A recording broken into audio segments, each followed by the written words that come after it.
Jumpa lagi di Halo Timnas yang akan menyajikan informasi terupdate mengenai Timnas Indonesia. Di antaranya, bikin kesal deretan drama tidak penting Timnas Guatemala U20. Nominal dana yang harus disiapkan PSSI untuk gelar FIFA Matchday. Setahun latih Malaysia, Kim Pan-gon rasakan hal yang dialami oleh Sintayong di Timnas Indonesia.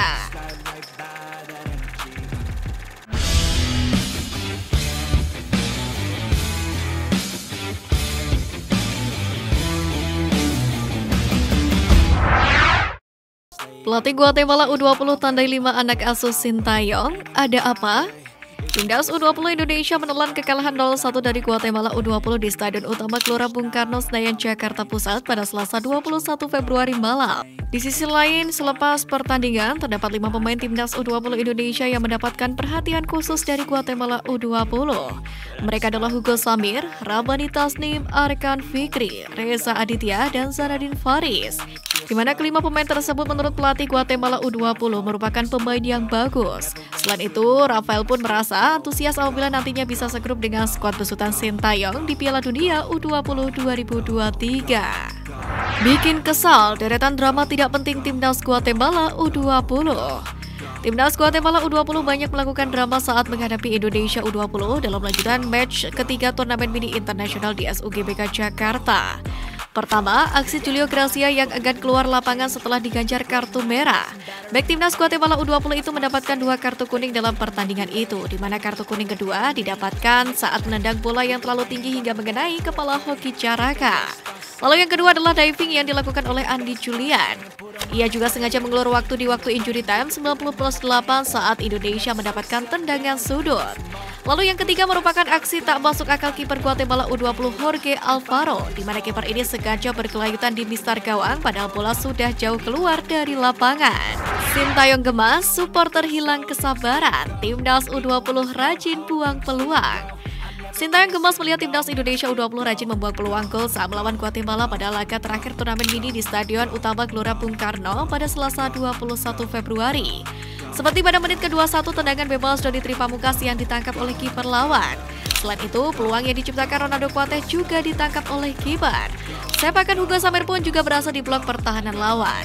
Hilangnya banyak peluang itu membuat Sintayong yakin supporter Indonesia kehilangan kesabaran dengan timnya.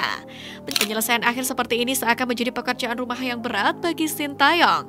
Pasalnya masalah itu bukan saja terjadi di Timnas U20, tetapi juga di level lain seperti di Timnas Senior. Sintayong beberkan kesiapan Garuda Nusantara jelang Piala Asia U20 2023. Pelatih Timnas Indonesia U20 Sintayong memberikan pernyataan yang mengejutkan mengenai kesiapan Timnas Indonesia dalam mengarungi Piala Asia U20 di Uzbekistan. Bagaimana tidak, pelatih asal Korea Selatan itu menyebutkan bahwa timnya belum sepenuhnya siap untuk Piala Asia U20 2023. Dalam hal ini, Sintayong mengatakan kurang siap timnya adalah soal fisik dan mental. Namun dia tidak mau ambil pusing karena Piala Asia U20 adalah salah satu batu loncatan untuk Piala Dunia U20 2023. Di sisi lain, mantan pelatih Timnas Korea Selatan tersebut itu mengatakan optimis Timnas Indonesia U20 bakal makin apik setelah Piala Asia U20 di Uzbekistan. Sintayong dukung Erick Thohir berantas mafia sepak bola di Indonesia. Pelatih Timnas Indonesia Sintayong mengaku dirinya sangat mendukung apa yang ingin dilakukan oleh Ketua Umum PSSI yang baru, Erick Thohir, yakni untuk bisa memberantas mafia bola yang ada di Indonesia. Dalam hal ini, Sintayong yakin Erick Thohir bisa melakukan pemberantasan mafia sepak bola ini. Dengan begitu, membuat sepak bola Indonesia menjadi lebih baik dan berkembang. Lepas 9 pemainnya ke Timnas Indonesia, Thomas Doll tutup buku kisruh dengan Sintayong. Pelatih Persija Jakarta Thomas Doll sudah berdamai dengan kenyataan para pemain mudanya dilepas ke Timnas Indonesia U20. Pelatih asal Jerman itu kini pun menganggap bahwa skuad yang lebih kecil justru membuat para pemainnya semakin dekat satu sama lain. Thomas Doll pun mengaku sudah jengah terus dijejali pertanyaan seputar Timnas Indonesia U20. Menurutnya, membicarakan Timnas Indonesia U20 tidak akan ada habisnya. Sintayong tepati janji lepas satu pemain timnas U20 Indonesia ke Persija Jakarta. Pelatih timnas U20 Indonesia Sintayong menepati janjinya untuk melepas salah satu pemainnya ke Persija Jakarta. Pemain yang dimaksud pelatih asal Korea Selatan itu adalah Cahya Supriyadi, di mana sesuai kesepakatan kiper nomor punggung 1 di timnas U20 Indonesia itu harus kembali membela Macan Kemayoran. Pasalnya, Persija Jakarta dijadwalkan akan menghadapi Barito Putra pada pekan ke-26 Liga 1 musim ini di Stadion Patriot Bekasi, Jawa Barat, yakni pada Rabu 23 Februari. Persija Jakarta pun meminta Cahya Supriyadi untuk dilepas terlebih dahulu sesuai dengan kesepakatan dengan Sintayong. Adapun untuk Cahya Supriyadi, usai laga melawan Barito Putra, ia akan langsung kembali ke timnas Indonesia U20. Sebab skuad Garuda Nusantara akan berangkat ke Uzbekistan pada Jumat 24 Februari. Menpora beri jawaban soal 3 pemain naturalisasi timnas U20 Indonesia. Menteri Pemuda dan Olahraga Republik Indonesia atau Menpora RI Zainuddin Amali mengungkapkan kalau proses 3 pemain naturalisasi timnas Indonesia U20 saat ini hanya tinggal menunggu keputusan dari DPR RI. Proses naturalisasi mereka berjalan di tempat karena saat ini DPR sedang berada dalam masa reses.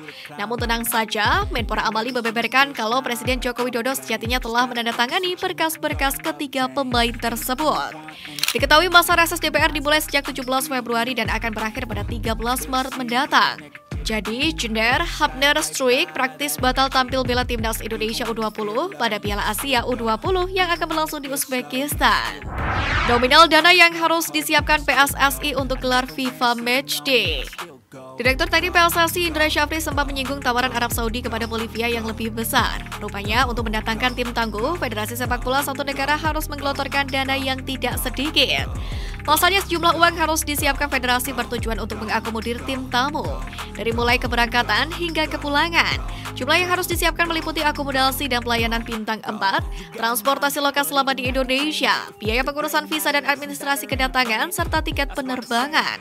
Poin terakhir merupakan hal utama yang membuat biaya mendatangkan lawan timnas Indonesia sangatlah mahal. Sebab tidak masuk akal jika tim elit naik pesawat kelas ekonomi.